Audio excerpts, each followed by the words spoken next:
Hello et bienvenue dans une nouvelle vidéo. Aujourd'hui, je vais vous présenter mes tops et mes flops pour le mois de mai. Alors ça va être assez court, bien que c'est vrai que récemment, vous l'avez normalement déjà vu, j'ai fait des achats en Inde. Vous allez le voir bientôt, j'en ai encore fait d'autres. Il y a déjà, notamment parmi les achats que j'ai fait en Inde, quelques gagnants et perdants qui sortent un petit peu du lot, mais pour une question de timing en fait et d'ordre des vidéos, je vais pas en parler maintenant parce que vous m'avez même pas encore vu les tester, donc ce sera pour le mois prochain. En plus de ça, je ne les ai pas non plus essayé 1000 fois, donc tout ça pour dire que aujourd'hui ça va être assez court, mais à mon avis le mois prochain il y aura de quoi faire. On commence comme à chaque fois avec les flops, comme ça nous permet de terminer sur une note un petit peu plus positive. Et je commence avec une petite crème pour les yeux de chez Origins. C'est la Ginseng Refreshing Eye Cream to Brighten and Depuff. Il y avait la traduction en dessous, donc c'est la crème rafraîchissante pour les yeux pour éclaircir et dégonfler. Alors en soi je l'aime beaucoup parce que c'est très joli l'effet que ça fait, en effet ça illumine. La raison pour laquelle c'est un flop, c'est parce que ça ne fonctionne pas en dessous du make-up, ça pile un peu, là ça fait des petites bouloches. Or moi ce genre de crème qui va venir illuminer le dessous des yeux, le contour des yeux, j'aime autant l'utiliser en journée en fait. Donc, si je l'utilise le matin et qu'ensuite je mets mon make-up et que ça fait des bouloches, ça va pas. Alors vous allez dire, je pourrais l'utiliser le soir et c'est sans doute ce que je vais faire parce que j'ai pas non plus envie de la jeter. Mais pour moi, ça c'est quand même un flop parce qu'une crème hydratante, peu importe que ce soit pour le teint ou pour les yeux, si elle fonctionne pas en dessous du make-up, alors que d'après moi c'est une utilisation qui a plus de cohérence et de pertinence en journée, bah du coup c'est un flop. Autre flop, alors j'ai pas un truc à vous montrer, c'est la Mystery Box de chez Beauty Bay. Vous avez vu, vous, cette vidéo où j'ouvre cette boîte mystère, il me semble avant-hier, je sais plus trop, là je m'y perds un peu, mais normalement vous avez déjà vu cette vidéo et ça m'a vraiment pas convaincue. Alors je suis pas surprise, je m'attendais pas à être complètement bluffée par le contenu de cette boîte parce que je sais que bien souvent ces boîtes c'est un petit peu les rejets, vous voyez, ce qui se vend pas, je dis pas ça méchamment pour les articles qu'il y avait dedans, ou ce qui se vend pas assez, ou ce qui voudrait écouler, enfin voilà. Donc je m'attendais pas à avoir une boîte absolument exceptionnelle. Je sais aussi que dans ce genre de boîte forcément c'est un peu compliqué de mettre des produits divers et variés parce que déjà tout ce qui concerne le teint, bon voilà, c'est trop risqué par rapport à la carnation de peau des différentes personnes qui peuvent acheter cette boîte. Ils peuvent pas se permettre de mettre un blush dedans, certes. Néanmoins, je trouvais que c'était quand même très répétitif. Il y avait beaucoup de crayons pour les yeux. Ils auraient pu varier un petit peu. Il y avait un rouge à lèvres. Ils auraient pu rajouter un crayon pour les lèvres, un gloss, au lieu de mettre 5 crayons pour les yeux. Et après, moi, d'un niveau plus personnel, bon ben c'est vrai qu'il y a déjà quelques articles dans la boîte qui vraiment me parlent pas du tout. Le sérum, je doute que je vais l'utiliser. Ça sert toujours. Je vais le mettre de côté. Mais franchement, de base, j'ai déjà essayé un sérum Beauty Bay qui m'a pas convaincue. Donc, j'ai pas très envie d'utiliser celui-là. Le gua sha, j'en ai déjà un que j'utilise pas, donc qu'est-ce que je vais faire de celui-ci? La star de la boîte, d'après moi, c'était la palette Dark Fantasy, mais je l'ai déjà, donc ça me sert à rien. Bref, tout ça pour dire que cette box, à mes yeux, c'était un flop. Alors un autre produit que j'ai testé quelques fois, et je pense que c'est un flop, j'ai pas envie de trop m'avancer non plus parce que, bon, peut-être qu'en le réutilisant, ça va aller mieux.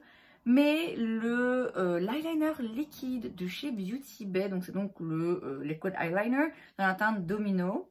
C'est un brun très foncé, alors ok, ma foi, ça clairement, ça sert. Alors ce que j'aime pas, la première fois que j'ai utilisé, je me suis dit, oh waouh, il y en a beaucoup qui sortent d'un coup. C'est un liner feutre, hein. Donc c'est vrai que déjà de base, c'est toujours un petit peu plus risqué que des poils pinceau, mais bref, j'avais l'impression que ça sortait un petit peu beaucoup, que ça faisait, oui, très intense en une fois, qu'il y avait beaucoup de liquide, en fait, beaucoup de produits qui sortaient. Mais bon, je me suis dit, c'est la première utilisation. Une fois que le trop-plein, je vais dire, est sorti, ça a été un petit peu mieux.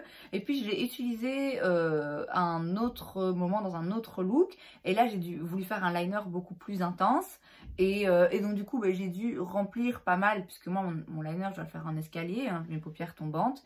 Et j'ai galéré à remplir, en fait. Là, du coup, j'avais l'impression que c'était un peu sec. Donc, j'arrive pas vraiment à me décider, ok, est-ce qu'il y a trop de produits qui sortent, est-ce qu'il n'y a pas assez de produits qui sortent.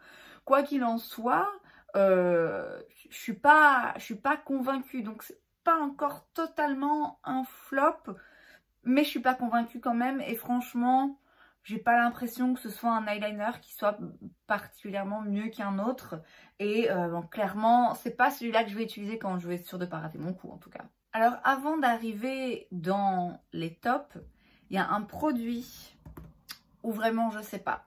Je sais vraiment pas. Alors de nouveau, vous savez, mon emploi du temps en ce moment fait que j'ai pas forcément l'occasion, j'ai même pas du tout l'occasion de me maquiller autant que je le voudrais et de vraiment prendre le temps d'utiliser la même palette plusieurs fois, etc. Du coup, j'ai utilisé cette palette Retro Love de chez Beauty Bay encore une fois. 2 fois uniquement, et en fait je suis vraiment partagée. Après l'avoir utilisé la première fois, je l'aurais mis dans les tops parce que je trouve que l'harmonie de couleurs est quand même fun. Il y a un petit peu tout, il y a des teintes pastel, des teintes un petit peu plus profondes, des teintes plus vives, et surtout, comme à chaque fois avec Beauty Bay, les lumineux sont magnifiques, notamment celui-ci. De base j'aime pas trop les bleus, mais alors celui-là, il est absolument splendide. Mais je l'ai utilisé une deuxième fois et j'ai eu du mal, notamment avec ce fard Bordeaux. C'était vraiment compliqué, j'ai pas compris ce qui s'est passé. En fait, je le posais à plat et ok, c'est très intense les fards Beauty Bay, mais par la suite, quand je l'estompais, il disparaissait un peu et en même temps, il me faisait vite des taches et des trous. Donc, j'ai l'impression qu'il y a quelques fards ici qui sont peut-être pas top. Alors c'est pas encore un flop parce que c'est une palette Beauty Bay, donc encore une fois c'est des jolies teintes, les lumineuses sont incroyables, les fards sont pigmentés et clairement vous en avez pour votre argent, mais je suis moins convaincue que d'habitude. Je suis pas encore convaincue, c'est pour ça en fait, je la mets vraiment entre les deux parce que il y a du potentiel pour que ce soit un top, mais elle m'a moins convaincue que les autres palettes Beauty Bay où d'habitude, du premier coup, je me dis ouais, ok, c'est bon, c'est top, c'est génial. Là, ouais, il y a 2-3 teintes là qui me posent un petit peu question. Ce sera une affaire à suivre. Donc je vous dis, c'est pas un flop, mais c'est pas non plus un top et ça me surprend en fait. Les tops, justement, parlons-en. Et bon, histoire de remonter un petit peu le moral de Beauty Bay, on va les mentionner dans les tops également. Ici, c'est le crayon eyeliner, c'est la teinte Ink. Et il est vraiment très très bien. C'est un crayon rétractable et c'est un noir qui est intense, qui est assez crémeux que pour qu'on puisse le travailler. Pas trop crémeux non plus que pour qu'il puisse rester en place. Franchement, c'est vraiment un chouette crayon. Je l'ai utilisé en muqueuse. Il tient. Bon, alors après, dans la muqueuse, moi, perso, ça va jamais tenir toute la journée, mais il tient bien. Il est sympa aussi en liner, comme j'ai dit, en l'estompant un petit peu pour le fumer un peu. Donc, franchement, vraiment très bien. Alors, c'est un crayon noir. Vous allez me dire, c'est rien d'absolument dingue. C'est rien de révolutionnaire et de nouveau. Mais voilà, pour le coup, moi je suis contente d'avoir un crayon noir que je sais qu'il va bien fonctionner à chaque fois en fait. Un autre top, il s'agit d'un produit dont j'ai déjà parlé dans mes tops il y a un moment déjà, il me semble. Mais là, il m'a de nouveau un petit peu sauvé la mise. Du coup, j'ai envie d'en reparler. Il s'agit du gel Action Purifiante de chez Clinique. C'est un produit que vous pouvez mettre sur tout votre visage ou vraiment juste sur les endroits que vous voulez venir apaiser. Et moi, c'est ce que je fais. Et donc, j'utilise juste sur les boutons. J'ai toujours ce problème d'acné hormonal.